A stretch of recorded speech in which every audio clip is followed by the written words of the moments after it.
We're going to take a look at setup. What setup is your feet's relationship in the box. And there's 4 general adjustments you can make. You can move up on the plate. So from B1, B4, I'm going to A1, A4. I'm moving up on the plate. You can move back off the plate. So from B1 and B4, I'm going to move to D1 and D4. You can move up in the box. So from B1, B4, I'm going to go to B3, B6, or you can move back in the box. So B0, B3. And these different relationships in the box affect different things as a hitter. And we're going to go through those.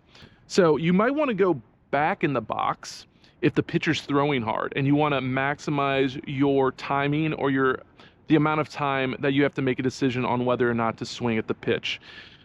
I personally, as I moved up and the pitchers were throwing harder and harder, I would move as far back in the box as possible. You can even go, as long as you're touching the white line in the back, you're considered in the box. So half your foot can be outside of the box, but as long as the toe's in there, you're good. So if you're behind on the pitchers, if you're late, move back. Get as much time as you can as the pitcher's delivering the baseball. Also, what that's going to do if you move back is the strike zone. It shouldn't really move, but the umps will probably start calling strikes a little bit lower on you, just because in relationship to home plate as the pitches are coming in, they might call it a little bit lower. Also, I mean, it can draw a catcher's interference. I wouldn't bank on it, but if you move back and hit the catcher's glove, you know, that's catcher's interference. But yeah, I would move back if you like the low ball or if you want to maximize the time. You might want to move up in the box. So let's say B3 and B6 is if you're ahead of the pitcher. The pitcher's throwing slow and you can't really wait. It's hard for you to wait, and maybe you had just seen a fast pitcher. So move up in the box if you're early on the pitch. Also, what this is going to do is it keeps more balls fair, because at contact point B3, let's go to A7. You're more in fair territory. So as you hit the ball down the lines, being up in the box will keep the ball fair more. Also, you might want to move up in the box if you're planning to bunt. Once for the same idea, is it's easier to keep the ball in fair territory if you move up in the box. The other adjustment you can make to your setup is moving up on the plate. Now, you might want to do this as a hitter. So we're going to go from C1, C5, and we're going to move up on the plate. For you younger players, you might go up to A1, A5.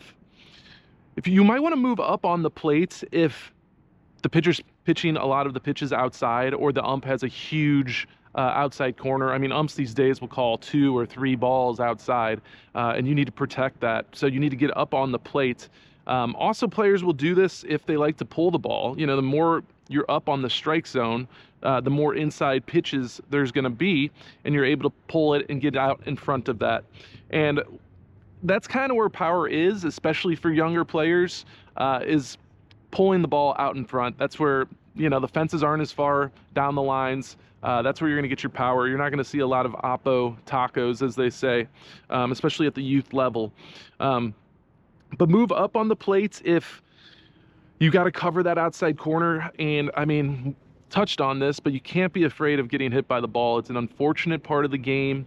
You know, wear an elbow pad if you need to, get the extra ear flap if you need to, but you can't be scared to get hit by the ball if you're going to be a good hitter. And you got to get up on the plate if you need to protect that outside zone. The last setup adjustment we're going to look at is moving back off the plate. So from B1, B5, we're going to move back to D1, D5. You might want to set up like this if you like to stride into the plate. So if you're going from D5 to D6 or D5 even to B6, if you like your momentum going this way, you might want to start back early. So your setup wants to be a D1, D5. You might also want to do this if you like the inside, or if you're getting jammed and you need to let your hands get extended a bit. It also can help go to the opposite field, backing off the plate a little bit and just getting your hands extended and letting the ball work deeper.